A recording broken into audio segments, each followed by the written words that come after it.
Hey, this is a very special video clip taken at Techno Hub area, particularly dito sa Kanin Clan na kung saan po ay nagkakaroon tayo ng munting salo-salo, pananghalian dito sa Kanin Club, and ang grupo natin ay binubuo ng immediate members of the family for a simple family reunion as we move on without camera, trying to catch everything, showing you yung grupo na nasa harapan mismo ng hapagkainan dito sa Kanin Club. And isa-isahin natin ang ating mga kasama rito, si JR, si Richelle, attending to the youngest member of the family, and this is cute na si Red, the first child of Ronald and Beth. And of course, sa tabi niya ang ating pinakamakulit na apo na si Pau sa tabi ng kanyang dad na nakikipag-chat kay Vicky, and that's Cherry, followed by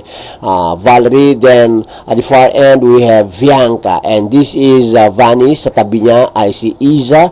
Muli, ikot ang ating camera nang makunan natin ang kabuuan ng grupo na nag-enjoy para sa simple family reunion. A family that eats together, that prays together, stays together forever. What a day!